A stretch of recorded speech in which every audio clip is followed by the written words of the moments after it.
हिमांशु लगातार हमारे सहयोगी मौजूद हैं। हिमांशु, ये बैठक चल रही है, इसके बाद की क्या प्रक्रिया रहेगी वो भी बता दीजिए। और विपक्ष के नेताओं से मुलाकात का मतलब ये, यानी अब मिलके ही बता दिया जाएगा कि डिप्टी स्पीकर देखिए आपको हम दे रहे हैं पद, कौन होगा वो बता दीजिए। देखिए बिल्कुल, क्योंकि टीआर बालू अगर राजनाथ सिंह के रूम में पहुंचे जहां एनडीए के तमाम घटक दलों के नेता हैं और उनके सामने अगर उनसे बातचीत की गई है तो ये जाहिर तौर पर ये साफ कर दिया गया है कि डिप्टी स्पीकर का पद जो है वो विपक्षी दलों को जाएगा। अब देखना यह है कि विपक्षियों में किस दल को ये जो है पद दिया जाएगा।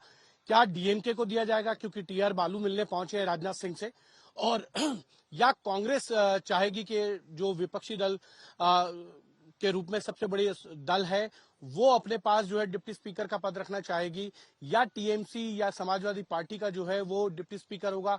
ये तय विपक्षी दलों को करना है। लेकिन टीआर बालू का मिलने पहुंचना राजनाथ सिंह के रूम में ये बताता है कि भारतीय जनता पार्टी की तरफ से ये कोशिश होगी कि ये पद जो है वो अपोजिशन में जाए तो डीएमके के पास जाए, और टीआर बालू अगर मिलने पहुंचे जो डीएमके के फ्लोर लीडर हैं लोकसभा के अंदर, अगर वो मिलने पहुंचे तो कहीं ना कुछ खिचड़ी जरूर पकेगी।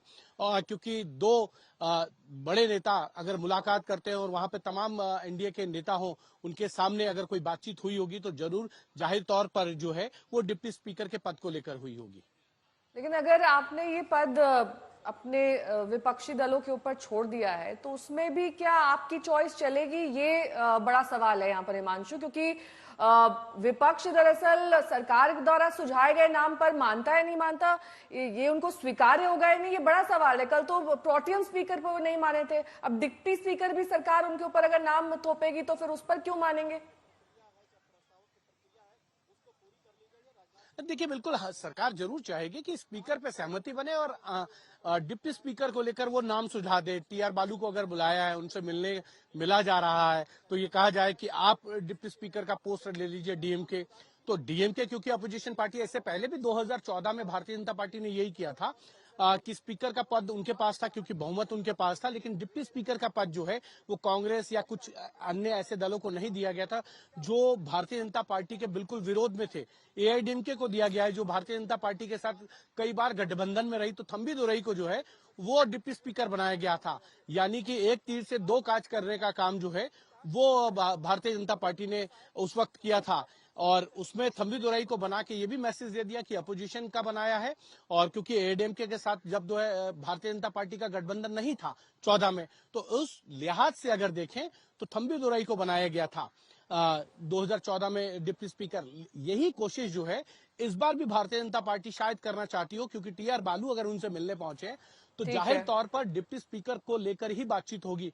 और भारतीय जनता पार्टी ये चाहेगी कि डिप्टी स्पीकर के पद को लेकर जो है वो विपक्ष में फूट पड़ जाए। इंडिया ब्लॉक के अंदर अभी औपचारिक तौर पर हालांकि ओम बिरला का नाम सामने नहीं आया है, लेकिन पक्ष और विपक्ष के नेता क्या कुछ कह रहे हैं सुनिए। सामने आ रही चीजें, जो विपक्ष की मांग यही थी कि उपाध्यक्ष विपक्ष का हो। राजनाथ सिंह जी ने कुछ बात की है? जो हमारी राय पार्टी की है वो है कि उपाध्यक्ष विपक्ष का हो, और बाकी बातें अभी सब सामने आ जाएंगी। तो आप लोग सपोर्ट करेंगे नहीं करेंगे? अभी सामने आपको दिखाई देगा, इसी सीढ़ियों के बाद सदन है। In the tradition of the House, Speaker is unopposed or unanimously elected. But so far, BJP side, they are not discussing with the opposition or India Alliance because they have to take initiative to consensus. So far, they are not taken any initiative to consensus for the post of Speaker. विपक्ष पारंपरिक रूप से deputy speaker की मांग कर रहा है, जो परंपरा रही है, और सरकार से भारतीय जनता पार्टी से अपेक्षा की जाती है कि बड़ी बड़ी बातें करने वाले परंपरा का पालन करें। अगर वो पालन नहीं करते हैं तो विपक्ष अपना निर्णय लेगा। पार्टी का शीर्ष नेतृत्व माननीय प्रधानमंत्री जी के नेतृत्व में जिस तरीके से आने वाले समय में आप देख रहे हैं कि विकास की गति तेज हो रही है, और आज का दिन निश्चित रूप से आज स्पीकर के लिए चुनाव होना है। चुनाव तो कल होगा, लेकिन आज नॉमिनेशन की प्रक्रिया है। तो शीर्ष नेतृत्व पूरा एनडीए गठबंधन इस बात का निर्णय लेगा। अभी तो हम मेंबर हैं, अभी हम लोग को कोई जानकारी नहीं है इस बात। और इस बीच बड़ी खबर आपको बता दें, मुलाकातों का सिलसिला लगातार जारी है। ओम बिरला से भी मुलाकात हुई थी प्रधानमंत्री मोदी की, ये भी खबरें आई, बैठकें भी हो रही हैं। लोकसभा स्पीकर चुनाव को लेकर बड़ी खबर, राजनाथ सिंह से मिलने पहुंचे हैं अब केसी वेणुगोपाल। ये भी खबर आ रही है क्योंकि राजनाथ सिंह को ही जिम्मा सौंपा गया था पक्ष और विपक्ष के बीच में तालमेल बैठाने का स्पीकर को लेकर। टीआर बालू के साथ पहुंचे केसी वेणुगोपाल। ये मुलाकात का दौर चल रहा है। स्पीकर चुनाव जल्द औपचारिक ऐलान संभव हो जाएगा। ओम बिरला का नाम सबसे आगे है, लगभग नाम तय है, लेकिन आधिकारिक जानकारी आनी अभी बाकी है। यानी इंतजार हिमांशु, अभी आधिकारिक जानकारी की करनी होगी। ओम बिरला का नाम ही आगे है। बालू का मिलना केसी वेणुगोपाल के साथ राजनाथ सिंह से, ये क्या दिखाता है और इस पर यानी सब चीजों पर तस्वीर कब तक साफ होगी, कब तक औपचारिक ऐलान हो जाने की संभावना है? देखिए, मुझे लगता है केसी वेणुगोपाल भी पहुंच गए हैं, जो कांग्रेस के संगठन मंत्री हैं, और टीआर बालू भी वहां पे मौजूद हैं राजनाथ सिंह के कमरे में, जहां पर गृह मंत्री अमित शाह, जेपी नड्डा, पीयूष गोयल, ललन सिंह, अनुप्रिया पटेल, जीतन राम मांझी मौजूद हैं। तो मुझे लगता है कि एक उनको जो मैसेज संदेश देना है कि एनडीए की तरफ से ये कैंडिडेट हैं और आप सहयोग कीजिए। जो बातचीत मल्लिकार्जुन खड़गे से हुई थी, उसी बातचीत के क्रम में केसी वेणुगोपाल जो है अब राजनाथ सिंह से मिलने पहुंचे हैं उनके कमरे में, और ये संदेश साफ हो जाएगा कि अब जो है डिप्टी स्पीकर का पद जो है वो अपोजिशन पार्टीज को दिया जाएगा।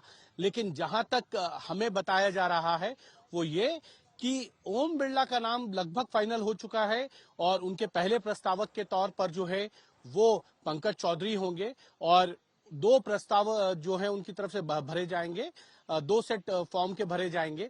उसमें कई एनडीए के सहयोगी दलों के भी प्रस्तावक होंगे, जिसमें ललन सिंह होंगे, जीतन राम मांझी, अनुप्रिया पटेल, ये तमाम लोग जो हैं वो प्रस्तावक के तौर पे होंगे। और ये सेटों की जब नॉमिनेशन की प्रक्रिया पूरी हो जाएगी तो जहां तक मुझे लग रहा है कि विपक्ष भी इस चीज के लिए सहमत है कि अगर डिप्टी स्पीकर का पद अपोजिशन को दिया जाएगा तो ऐसे में स्पीकर पद को लेकर किसी भी तरीके की चुनाव की स्थिति जो है वो विपक्ष नहीं चाहेगा, क्योंकि उनको भी मालूम है कि नंबर्स उनके पास नहीं है। संख्या बल अच्छी खासी इंडिया ब्लॉक के पास है, लेकिन जो संख्या, जो मैजिक नंबर चाहिए स्पीकर के चुनाव के लिए, वो अभी इंडिया ब्लॉक के पास नहीं है। इसीलिए डिप्टी स्पीकर का पद अगर सरकार की ठीक है, हिमांशु जरा रहिए आप।